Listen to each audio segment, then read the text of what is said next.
A gratitude attitude will transform your life. Are you an attitude of gratitude? I love this because research actually shows that people who have a gratitude practice have a better life. Studies show that it leads to profound changes in not only psychological well-being, but physical well-being, resilience, and improved relationships.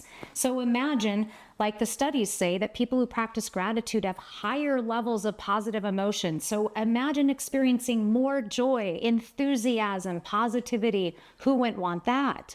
And then relationships, having better relationships happens to people who practice gratitude on a regular basis. Physical well-being, you talk about that. Right. We can sleep better. We can run better. We can do all the exercises. We'll just generally feel better. Yes, and you even have less physical ailments. Studies show when you are practicing gratitude, people actually get sick less, another huge benefit, and just a higher level of resilience and overall well-being, all with an attitude of gratitude. Zig Ziglar, my mentor, has a story that he shares, and so he says, I was about ready to go on stage, and I get this call from my assistant, Lori Majors, and she says, Zig, I've got this woman that needs to talk to you tomorrow. And she says, well, I've got 10 minutes before I go on stage. I'll meet her right before. So as I'm getting ready, I look over, and there she comes. She comes storming down that thing. She has so much anger built up. She's just a bull coming towards me. And she says, Zig, I can't believe you're going to meet me. And she starts to cry. And he says, well, of course I would meet you. I told you I would. She says, what can I do to help? I hate my job. And he, well, tell me about that. Well, she just goes off. I hate the people. I hate what I do. I hate everything about it. And she talked about a negative Nelly.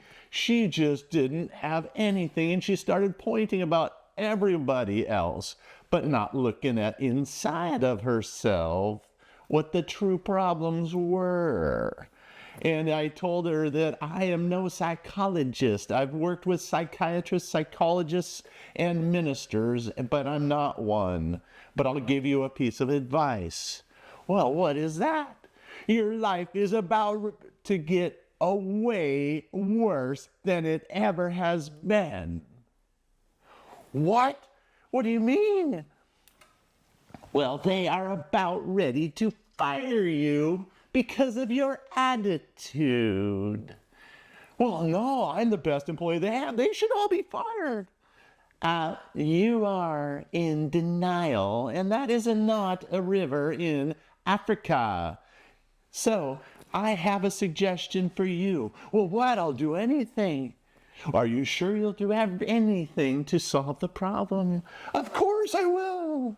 Well, this will work. I absolutely, positively, definitely guarantee that if you do this one thing, it will change your life.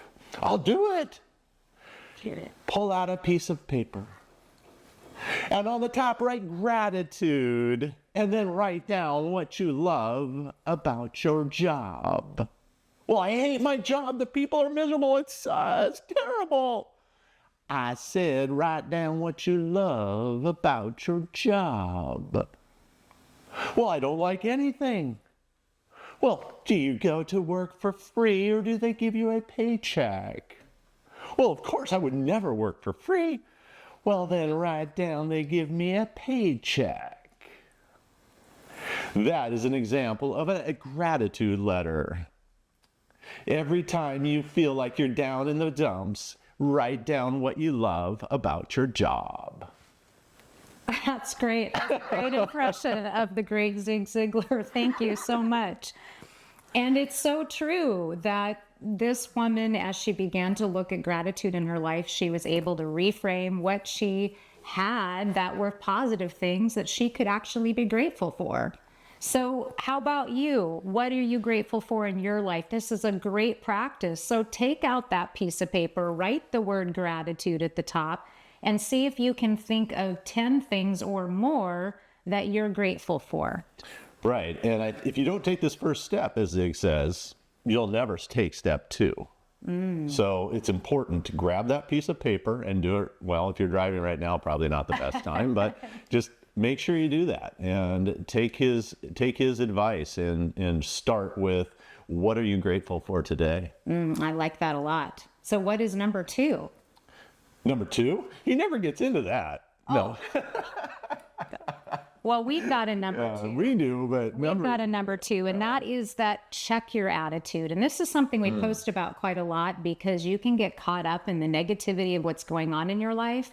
And it's just good now and then. We'll even say this to each other, check your attitude. So are you having a gratitude attitude, or is it one of complaining? So here's an exercise that you can do on this one. And you can be thinking about this right now, wherever you are. Think about the last 24 hours and do an attitude check.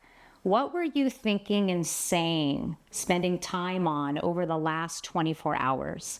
Did you have a gratitude attitude, or were you complaining? Were you venting to other people? Were you on the phone with colleagues or friends commiserating? Whatever it may be, that's going to tell a lot about, are you actually living this gratitude attitude that we talked about that shows all of these wonderful health and psychological benefits, or are you actually living a pessimistic attitude or a complaining attitude? What is the overarching theme of your life? And is it that gratitude attitude? So another really great exercise. And I think if you are the pessimistic person, maybe you write on the list bitter and better. Then this is my bitter self and this is my better self. And you could actually have 2 columns on that piece of paper. And if you're finding yourself pessimistic on one side, the bitter part, then take the better part, the optimistic side, and reframe it. Yes, yes. A good friend of mine, it actually became a chapter in my book, The Success Lie, called Bitter or Better. And he's a good friend and a youth pastor, Jim, and he worked with a number of young people, and he was so good with them. And he shared with me, when I was going through a challenge in my life, that what he tells his kids when they're coming in and they're complaining at youth group, that he's talking to them about, well, you've got a choice in your attitude about that. You can let this circumstance, and sometimes they're really difficult circumstances at home or at school or whatever that you may be going through, but you can allow yourself to become bitter about the situation. And by doing that, you really are living a very unhappy life. Or you can take that circumstance and say, you know what? I'm not going to allow myself to be bitter about this. I'm going to be better. And it's really your choice. And we've had situations where we know family members where kids have grown up in a really difficult situation, and one kid grows up and chooses bitter, grown up in a really bitter family, in a dysfunctional family, and they grew up and they follow on those same lines, and they look at it and say, well, I grew up this way, and and they just, the victim mindset about this is just the way my life's going to be, and they end up going down the same path of their parents. But then another sibling chooses that, you know what, I may have found myself in this circumstance, but I'm not going to allow it to make me bitter. This is where I was, and I'm going to take this circumstance and I'm going to be better. I'm going to create a cycle of wholeness for the next generation so that I'm going to have a better life. My children and my grandchildren are going to have a better life, all because of the choice of living better versus bitter. You talking about my brother and myself, or are you just in general? I would. Is that, if you can relate to that? Then... No, I chose to be positive, and he chose to let negative circumstances impact him negatively. Right. And he just bore that upon himself. And I actually used and told myself, right or wrong, but I was a duck. And if things are going to come at they're going to wash right off my, fur, my skin. So, but that was my choice. Yeah. I intentionally said, okay, you're a duck, let it roll off. Off your duck fur. Yeah. I guess it. I think you may that. Yeah, so I think that's good. And that was a good analogy. I was just having this word picture of fur on a duck. But Well, you feathers on also a think duck- bears swim a lot too, so. Yeah, well, that's another story for another day. But I think, like a duck, you can have your feet going like crazy under the water, and then on the outside, you're acting like you're calm and cool. Oh, sure. And things may be really difficult. Yep. But regardless of it is, this attitude of gratitude really can make a huge difference. Right.